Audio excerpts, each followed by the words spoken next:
This episode of the Oh Hi Stories podcast is brought to you by Orlo.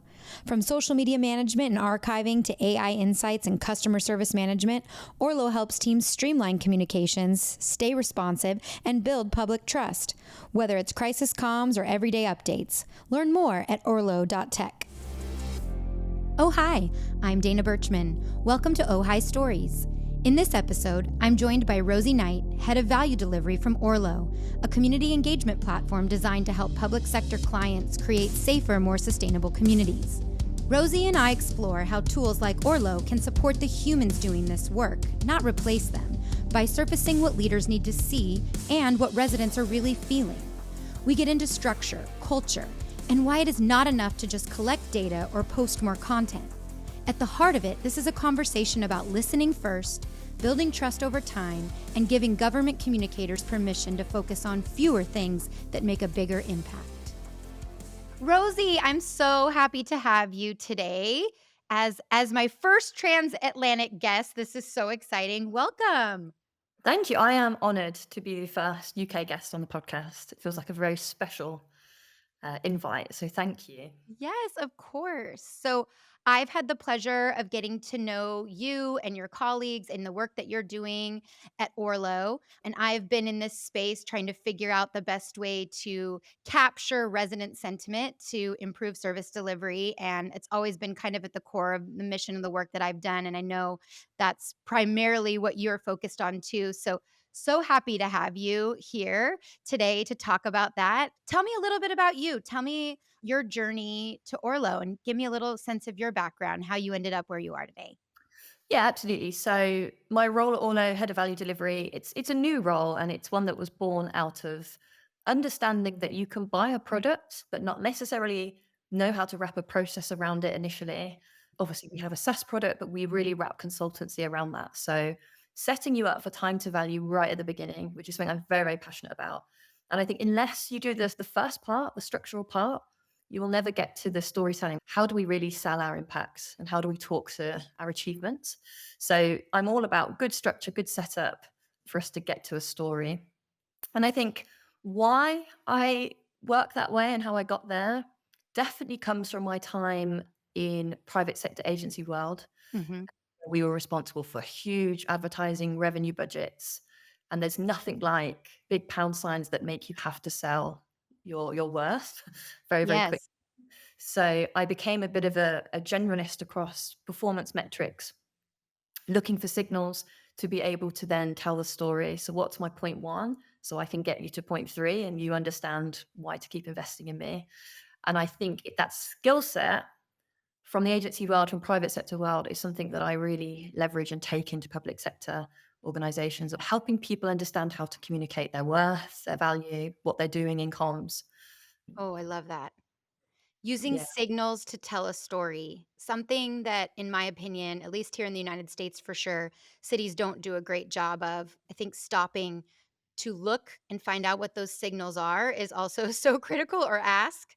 absolutely. Sometimes it can be very simple. It doesn't have to be overly complicated, but I love how you frame that, looking for the signals to tell your story and to engage people and using that private sector mindset to infuse that idea into the city space, because there's so much power in delivering and knowing what your customer or your resident wants. And if you paint a broad brush across any city and try to do it the same way, it doesn't necessarily work. You might miss the mark if you don't know what people really want. Yeah, exactly. And I think at the moment, if we look at social in particular, there's a lot of noise. You could Mhm. quite quickly, take a crisis scenario, have thousands of comments in the space of, a day, and it's knowing what to focus in on. So you have to have the signal to know what the priority is. You mentioned sentiment right at the start there. 500 angry comments. We need to understand the 10 that are really, really important. Um, Yes. And Otherwise, you're going to be that's very overwhelmed. And that's really what Orlo does.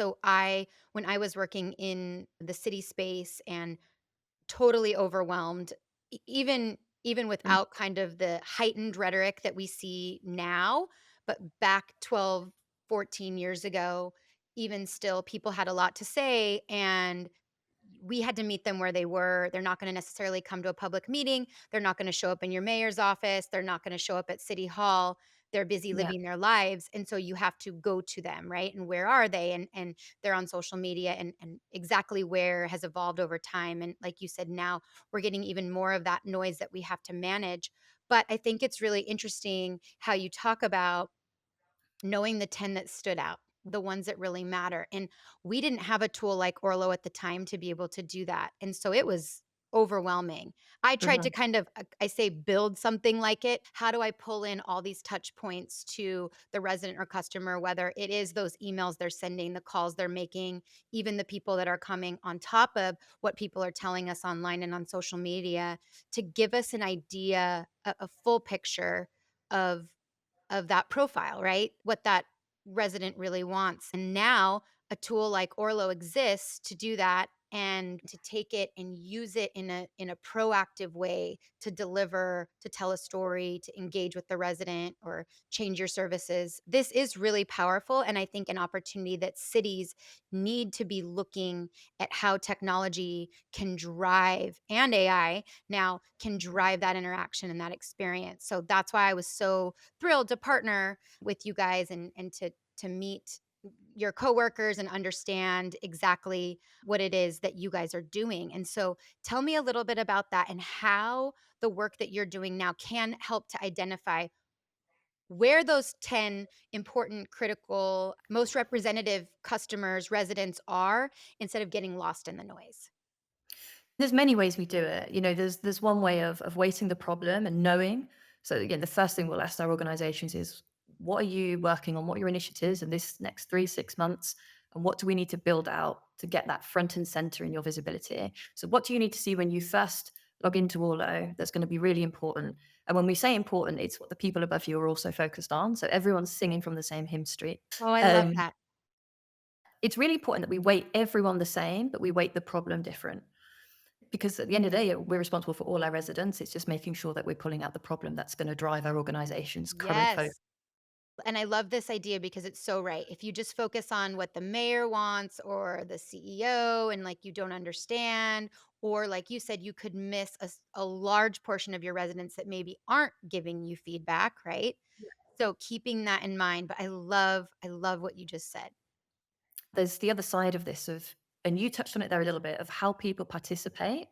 So we've noticed a trend. So our latest development of moving into more survey feedback space is, we noticed with one of the councils that we work with, they'd go out with a consultation. It's something that they have to do.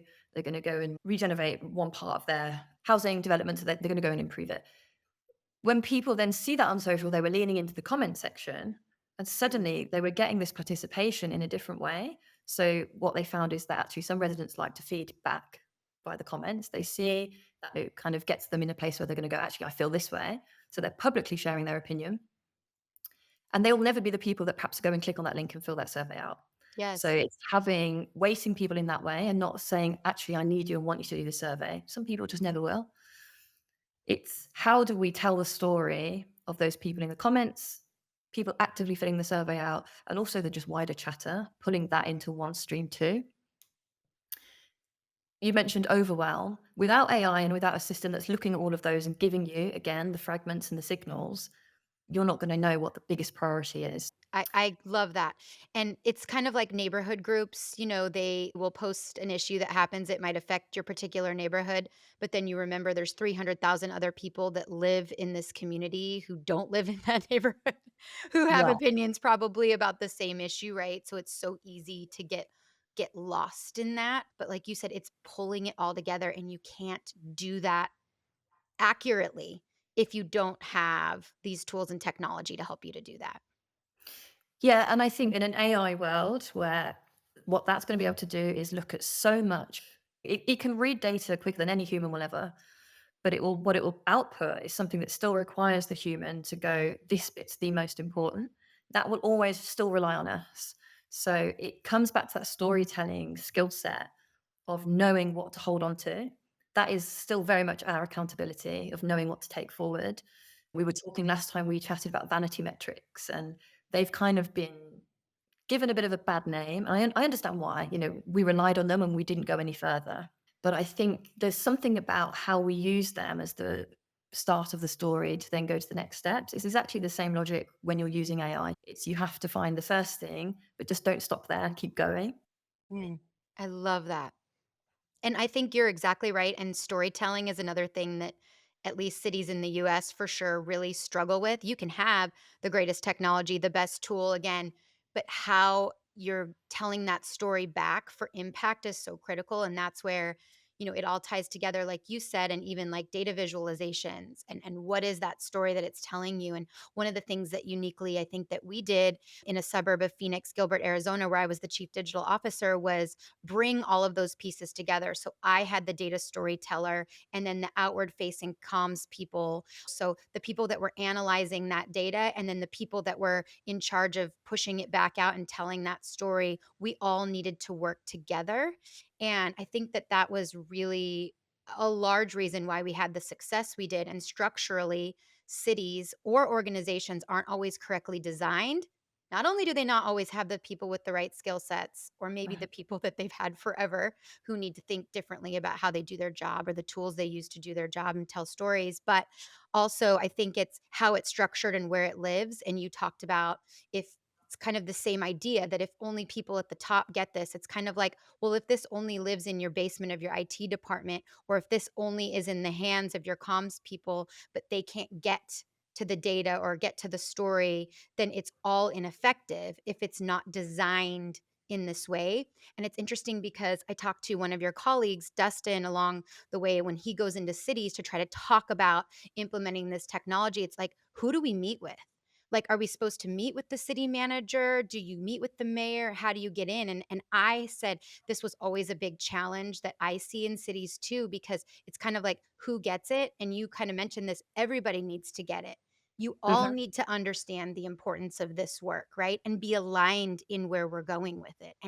And that's a challenge to deploy these tools, whether it's AI or technologies like Orlo, if you don't have the right people, the right structure, the right setup to understand how to use it all effectively. Yeah, it's playing to everyone has the thing that moves their job on that little bit further, right? And it's playing into everyone's drive, I guess. So I think our big focus for a product is to consolidate as much as possible. I Yeah. see so much value in putting the comms lead next to the engagement lead. We can't always expect the comms person to be so proficient in data because perhaps they're more creative and perhaps they're more of a face-to-face people person. Naturally, that lends to that skill set of being a great communicator. But to put them in the same product as the data focused, more insight led, reducing that barrier is so important. But it is a process, one that we are trying to break down. And having a login to the same system is one way of doing it. But you have to be prepared to change internal process too. Mm, absolutely. That culture change has to happen and thinking of like you said all the way down. So I was one of the first to hire, I think I was the first to hire a data storyteller in local government in the US about 12 years ago, and it was interesting one to make the case of like why this would be even be a position that we would need, and two also just like you said, I wasn't necessarily as the communications director, chief digital officer, the data storytelling expert, the data expert, but I knew how to go find the people with the skill sets to kind of shore up where what I knew our residents needed and what we needed to deliver on, which was exactly that, the data storytelling. And one of the things that she quickly realized was that the organization wasn't ready. And she did small things, make small moves. And I think this is really important. People think you have to have these big overhauls or we're never going to get there, but you can start with really small steps. But she went into the budget process and made a drop down for every budget item that came in, like whether you're using data or not. And if you weren't, explain why and where it was. And it just got everyone thinking differently. And in government, that's not easy to do. They No. didn't wanna change the way they did it. They thought we were, "Uh-oh, I'm gonna get in trouble if I, don't have the data behind it." But it was really an exercise in teaching people to stop and think about, the things that they're asking for on an annual basis and making the case for it and the need behind it. And it was just a simple little technical change that she made, which was a drop down menu. But it created this different way of thinking in organizations. And I think that's so powerful. And I'd love to know what you see, where those opportunities may lie in organizations you go into to think differently about using Orlo, for example, or tools to make their jobs easier and to engage people differently.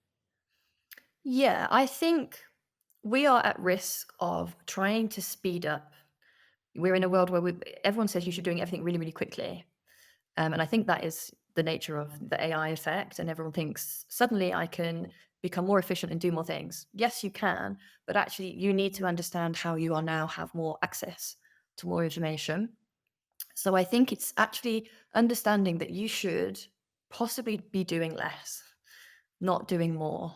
Mm. And I think that is the biggest thing that we could focus on and work on, doing less high quality impact work and cutting out some of the stuff that just hasn't been delivering. And that should be the job also of a storyteller, though it's particularly looking at data. What are we doing that hasn't been serving us, that hasn't been driving the value? What remains and what do we need to move forward with? And I think it's that. It's not getting stuck on I need to do more and speed up. It's actually what have I got access to and what is working for me? And that's a bit scary because I think everyone wants to look like the most efficient person. Absolutely. I used to always say that was like that pile-on mentality of like, "Oh, we have to do this on top of what we're already doing," and it was like, "No." You have to stop doing the way we've always done it, in order to make space to do things differently, and I love that idea of, thinking about things that you might see as high value add or so important that really aren't moving you forward so that you Yeah. can take the time to stop and do the little things that could have a huge impact. Yeah, and I think we need to put some responsibility on the stakeholders in that, the people who have the requests and don't perhaps understand the job of comms and the job of Mm. bringing your residents and your community with you. One thing I do with our customers is say, you're going to set 3 campaigns up. 2 of them are going to be your high focus priorities for this quarter, the things that you know you have to drive, and the other one is just going to be this SOS send out stuff. And you're going to put every request that doesn't fit into these priorities, and you're going to put it into this campaign. And then slowly, what you're going to do is build up this. Actually, this is all the stuff that I'm being told to do, and you can start to group it, and you can report on that on it as its own entity, if you like. And it's a real small but effective change, and Mm. that's just content out. We could group our inbound contact in the same way, but it's small, but it gives you a structure to then go back and tell the right narrative internally. And we've got to stop doing these ad hoc requests for content out because here's the metrics, here's the report. It isn't working for us. And another thing that I think is really an interesting point about that is that the people that hold the metrics and that story sometimes have to not just be thinking about telling it to the resident, but convincing everyone within the organization Yeah. to go along and at the top, right? You mentioned that it's critical. And I always say that, well, what does your mayor think? And what's your city manager think? Or who are the people at the top? But how can you use the data and the story that you have to convince them and bring them along? Because a lot of times, they're disconnected too. You Mm. talked about the stakeholders. I always say the internal stakeholders are just as important as those external ones to be sure that everyone's moving in the right direction. And again, in the city space, I would say it's really challenging right now. And in the US, you have a lot of leadership turnover. You get a new mayor, you get somebody new in charge, and they don't like that direction anymore. I've been through that personally. It's very challenging when you have that leadership turnover. But when you're structurally designed in this way or you're operating and and you have a handle on, but here's what our residents really want, here's what they told us, then there's no arguing with that. And again, if it's not living in one place and it's not an easy story to tell, it will be lost in your organization and it won't be effective up, down, or out. And I think it's a big challenge for a lot of major American cities too right now. And then I think you made the point earlier, which is so critical, is that because social media and online chatter or resident engagement in general can seem so overwhelming and a lot to manage, it's not one way, it's two way. You can't just push information out there. That's why tools like Orlo are so critical for relationship building, but I know it's like it's overwhelming. So a lot of cities and organizations that I work with are like, we don't have the staff to manage it. We can't do it. It's too much. It's too overwhelming. So they don't, and or out of fear of what people might say. What other advice do you have for organizations, groups, cities that are scared to step into this space, or maybe to truly, they don't want to know necessarily what it is that people really think, right? What advice do you have for people that are feeling a little stuck? Yeah, it's really hard because, we don't have control over staff churn and, new leadership coming in. That's inevitably going to shake things up and change how we approach things. But I think if you can get your basics and this is my non-negotiable of how I'm going to communicate my impact. And there's a few ways you can do it. And I think it's a simple way, but it might just be how my brain works. It's if you can put a quantity metric and pair it with a quality metric. So we reached this many people. That's my big number. I'm going to draw you in with that because you care about hopefully how many residents we can reach with our communication. I'm going to pair it with a quantity, and the quantity is why it matters. So that might be sentiment. In order you can report on trust and emotion. That should very simply give you a story of here's the size of the problem or here's the size of the opportunity, and this is why it matters. And it's the this is why it matters part that is going to be the most effective, but I think the one we struggle with. We should be asking questions like, did we reach our minority groups? Did we change perception? Have we shifted the needle? Have we built trust or has that broken? For me, the simple way is that quantity and quality and pairing them together. It feels quite low barrier entry to the storytelling piece. Yeah. Ultimately, we need to get to a place where we can talk to ROI, but I think it's just not as simple as in private sector, you can put £1 in and get 5 back. We don't have that luxury. Mhm. And we were working with someone recently on fly tipping, cost them nearly 200 grand a year with people fly tipping. And we're working on a project to prove that through communication, through reaching the audience through social, they have reduced that. And if we can get to 50 less reported incidents of it by the end of the year, we can put a monetary value to it. So understanding that ROI is definitely a place we should get to, but it's longer term. Mhm. You know, that People used to ask me that all the time, like how, especially, I mean, and I guess in general with like marketing, people are always like, well, I don't know what you do and how do you, but people used to say like, how much money do you think that you save per resident or what is yeah. that impact? And it is hard to measure, but I do think you're right that that's like the ultimate goal when you can be able to connect all of those pieces to show, and it is so challenging. And also when you're working in the public sector on the taxpayer's dime, it's so critical. I used to say that like, hey, some of the ways you do that is just stop the old ways of doing printing and, these old archaic ways that just drain money and cost.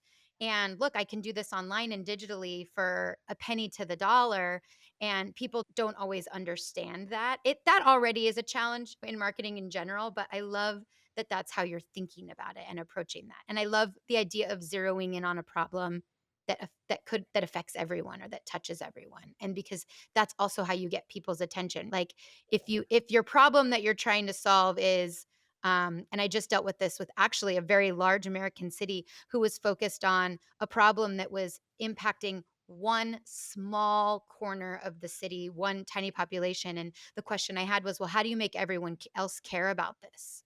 And they really didn't have an answer because they never had really thought of it. It was just, well, we're just going to solve this small problem for this small group, right?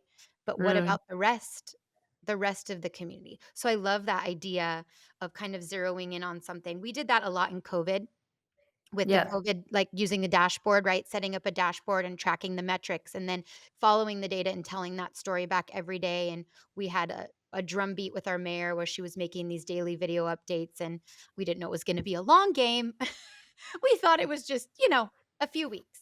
But looking for those opportunities for something that touches everyone, right? Where you can track something and make an impact and show the value, I think is so spot on.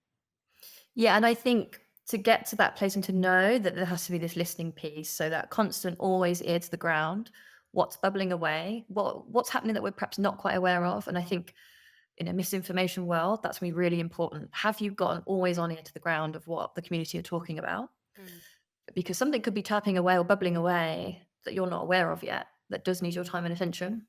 But it also will help you not to go out asking for something at the wrong time or when you're not ready to provide the answer also. So listen first. So we say listen, understand, then act. I Um, love that. Again, because listen, understand, and act. yeah, And you talked about running. If you're just going and doing, or whether it's the way you've always done it, or if it's you're being really reactive to what's happening in the world around you, which is easy to do, you're not stopping and listening and then understanding how to act on it. And it sometimes, like you said earlier, it's can be very simple. I think about trash schedule changes, again, back to things that are going to impact and touch every resident, right? Every single resident has their trash picked up. And when we would make a change, it always seemed like we weren't asking the customer what they wanted first. It was just based on the trash truck driver's schedules or the amount of trucks we had in service. And it was like, wait. But what do the residents want? And it turned out that they were willing to pay more for service in a certain way, but we never had even asked them. So surveying as a tool, so easy to go into people's inboxes or ask them on social media. It doesn't have to be some fancy statistically valid survey. I mean, sometimes it does, but not always.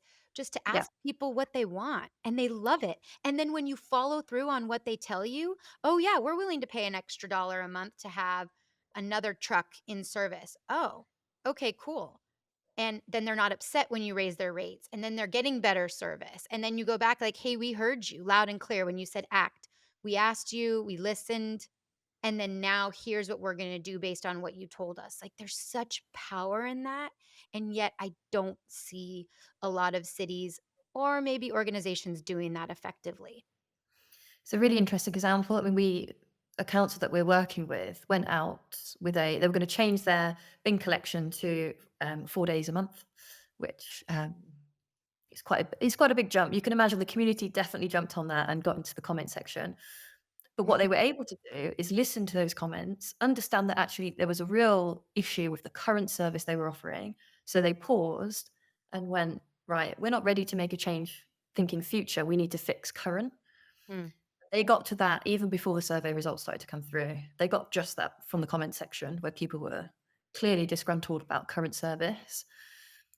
And that to me is closer to an ROI story also. We listened to be able to ROI or value on investment. It's people are going to trust us more because we're making a better financial decision and we're doing that strategic pause almost for the Mm. sake of the community. I love that you said trust because I hear from people in cities all over, and that is their number one, I would say, focus area is trying to build or rebuild trust, resident trust right now. I think trust in government in general is just so low. Trust in even what you see online is just so low. And so trust is the key of this. And like I mentioned earlier, that two-way relationship, because you can't build trust if you're just pushing information out and walking away from it. It's this constant and also to your point about listening and pausing, like you have to do it frequently. You have to once you make a change again, you have to ask them again, how's it going for you? Is this working? And that's another thing that I would argue that cities don't do well on is, oh, we fixed it. It's over. It's done. And in general, and the way the pace of life is working. And I just never really understood too. And I always say like government shouldn't be an exception to the way the world worked. But like when I started in 2012 working in local government and we didn't accept credit card payment for anything. People live their lives and expect a level of service. And that's what I love about using a tool like Orlo to understand what people want because there is such this huge disconnect, especially in the public sector and in government in delivering on those services. Like they don't want to wait. They don't want to wait till your next strategic planning session or your next election or your next mayoral term. They expect how their lives are changing and working that I can reach for my phone and pick something up and get what I need why can't government deliver that way, right? Like, and the only way they can is if they deploy technology and the tools that they need to figure out, like you said, how what people want and then how to tell the story. Yeah, absolutely. I think trust is interlinked with confidence. How confident are they that they can reach you in the same way that they do Amazon? But if they want to go on live chat, they can go on live chat. If they want Yeah. to WhatsApp you, they can WhatsApp you. And Yes. a lot of trust is that you can show up consistently in a way that meets your residents how they're used to working currently. You know, the digital landscape, we need to catch up and meet them where they are. There's also another part of trust that we discuss of like, I believe you can empathize with me and I believe you'll make logical decisions. Hmm. And that comes from closing the loop and being transparent in services that you're offering and talking to us about the budgets, why the decision's been made, keeping that always on communication stream. Absolutely.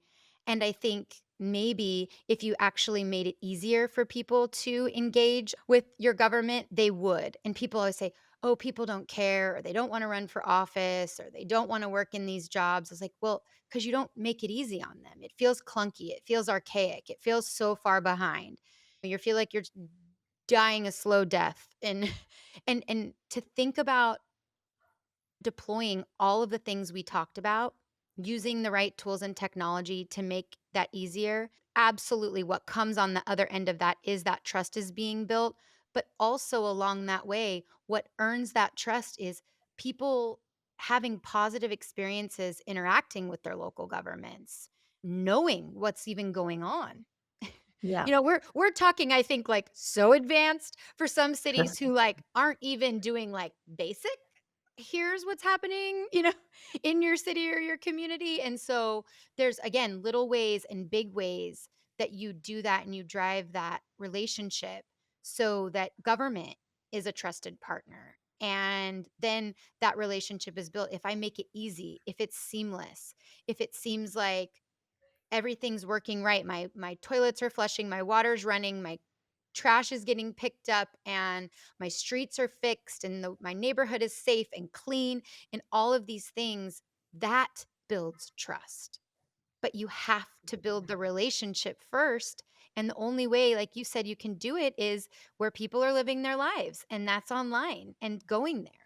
And so that's one of the reasons why I was so excited to talk to you because I know that you understand this space and also the challenges, right? Like these are real challenges when you're trying to deploy tools like Orlo or any kind of engagement tool and do it the right way when you're trying to explain people what the value is on the other side. Yeah, and I think if the barrier is having this internal resource, you need a good soundboard in your product, and when you meet them monthly, you should be able to soundboard with these and get closer to it. You know, like I say, it's a journey. And for those looking after a smaller population and they're not as advanced as perhaps we're talking, it's making sure that you do partner with someone where you can bounce ideas and you can show up to that meeting and say, help. I What love do I that. do? I think that's the closest perhaps we can get. You know, a data storyteller might not be there yet, but have someone that you can have a consultative relationship with. Definitely. I love that. I think that's an excellent point. You may never have the staff. You may never get another FTE. You may never get another body to help you to do this work. So again, it becomes so overwhelming. Another reason why you look to ask those questions and build that partnership with people that can help you and want to help you, people that are Yeah. looking to take technology in general to make people's lives better and to not be um I think afraid of it or letting people in. And I think you're totally spot on in that, creating these partnerships and relationships. I mean, that's what I'm trying to do in my work. I always wanted to kind of scale what I had built to help other cities and help other people to figure out these problems. And so that is really the goal, but you have to kind of do it together. And there are more similarities in organizations and cities than there are not, and even among residents. And it's more critical, I would say, now more than ever. So I'm so happy that you were able to join me to have this conversation today. Before you go, I do want to know, what do you see? Like, what would and I don't know how familiar you are with American cities in general, but like, what do you see the differences so far Orlo has come?